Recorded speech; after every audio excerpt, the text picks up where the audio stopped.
second important development and the second important global trend, ladies and gentlemen, today in the world is the decline of the West, United States of America and Europe. And this decline of the West is also irreversible. And this decline is also evident that two of the most important, two of the biggest and relevant financial capitals of the West, London and New York, now have Muslim mayors. Sadiq Khan in London and Zohran Mamdani in New York. So this is also showing which way the wind is blowing. The third important trend, ladies and gentlemen, when we look at the big picture, the global picture, is the rise of a multipolar world requiring a multilateral response. And in this regard, major Muslim middle powers are emerging. Pakistan is one of them. Indonesia is another. Turkey, Iran, Saudi Arabia, Malaysia. And they are going to be dominant in their respective regions, playing a pivotal role in shaping the destinies of our region. And we are very fortunate that in this year, there were 3 conflicts imposed.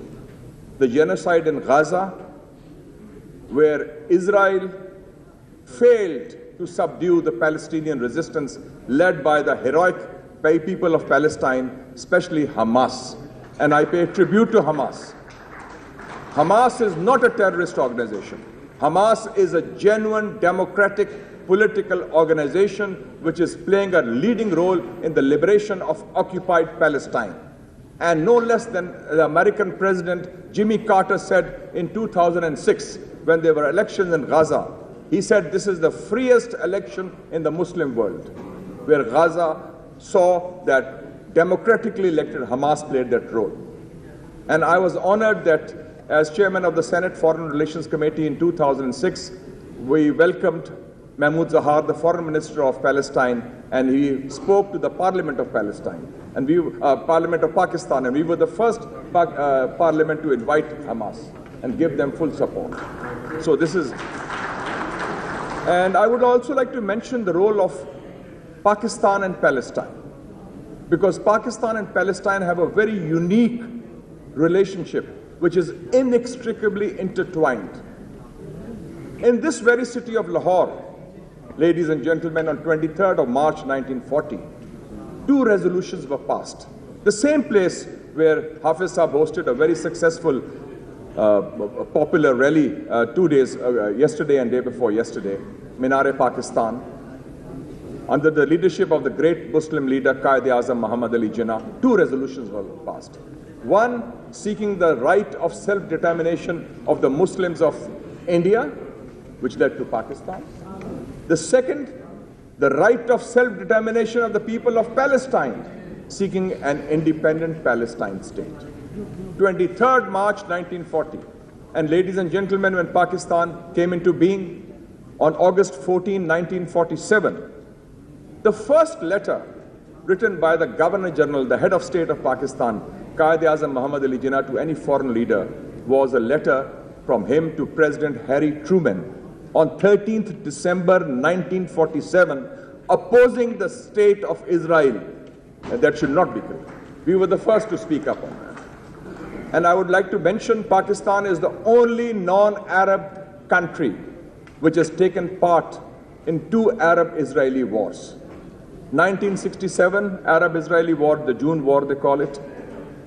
Our group captain Saif al-Azam, fighting for the Jordanian Air Force, shot down 2 Israeli planes. October 1973, the Ramazan War, or they call it the Yom Kippur War, or the October War. Our pilot, Group Captain Sattar Alvi, fighting for the Syrian Air Force, shot down 2 Israeli planes. So we have taken active part in that.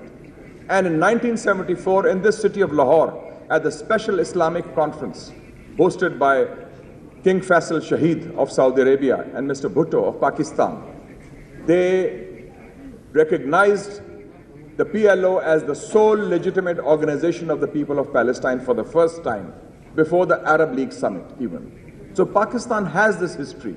And in 1982, in the Battle of Beirut, when the Palestinians were being evicted from Lebanon, 3 countries offered troops to the Palestinians: Pakistan, Iran, and Algeria. So our history is very much there.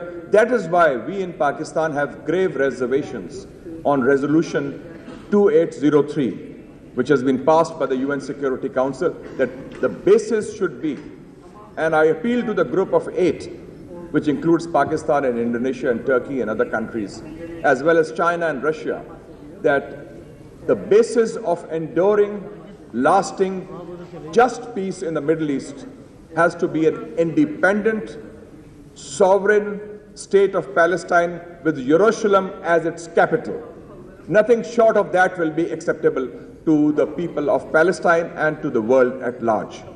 Finally, ladies and gentlemen, we look ahead. What are some of the key challenges? And I agree with the Honorable host, Hafiz Naeemur Rahman Saab, when he says one of the key challenges is an alternative narrative. That is number one.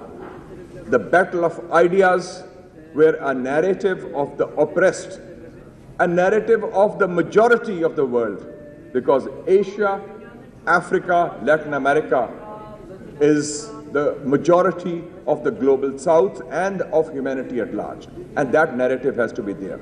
And it is based on people power. People are rising against injustice. And I want to congratulate the great, heroic people of Bangladesh. Sitting here. They overthrew a proxy government of India and rooted them through a popular revolution. And I wish you, sir, the best of luck in your elections. I'll be going there as election observer, inshallah. And I have myself studied in Dhaka, and I speak Bengali. Kemnasan to bhalo, apna bari ko Shangram, cholbe, mashallah. So, you know, we have this thing. The second challenge, ladies and gentlemen, is the emergence of a very dangerous axis. Indo-Israel axis. Both are expansionist states, India and Israel. Both are racist, both are fascist. And both one talks of Eretz Israel, Greater Israel. They even, God forbid, include Mecca in that. And India talks of Greater India, Akhand Bharat. They include 10 countries in that. Afghanistan, Pakistan, Bangladesh, Myanmar, Tajikistan, and so forth. We have to reject and resist these expansionist forces. By the grace of Almighty Allah, Pakistan successfully defeated this axis in May last year, and they also lost in Iran, and also, despite their best efforts, they have failed to subdue the spirit of the people of Palestine. And lastly, I would say, Hafiz Naeemur Rahman Saab has made a very, I would say, an excellent suggestion, an umbrella organization. It's all about teamwork and homework.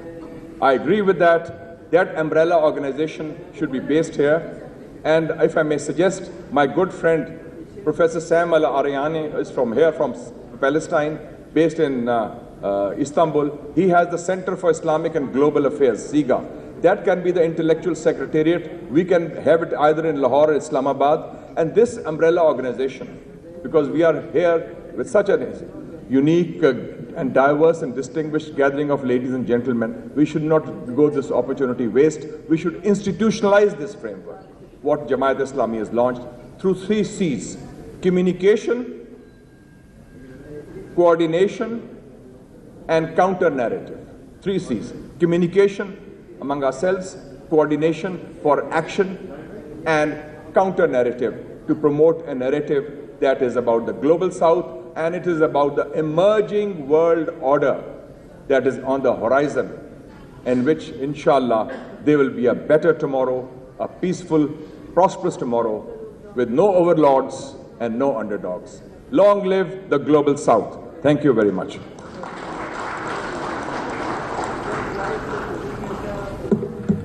Thank you very much, Senator Mushahid. Ladies and gentlemen, when we talk of the quest for a just global order, let me give you a brief outline of the big picture. What are some of the key global trends shaping the future destiny of humankind? I would say there are three trends which are relevant for us today. Number one, the global balance of economic and political power is shifting inexorably, inevitably from the West to the East. The rise of the global South, Asia, Africa, Latin America is now unstoppable. And ladies and gentlemen, it is perhaps no accident that this conference is being held in 2025, which is the 70th anniversary of the historic Bandung Conference in Indonesia, which was held under Dr. Sukarno, and it was the beginning of the global South. So this is a very important development.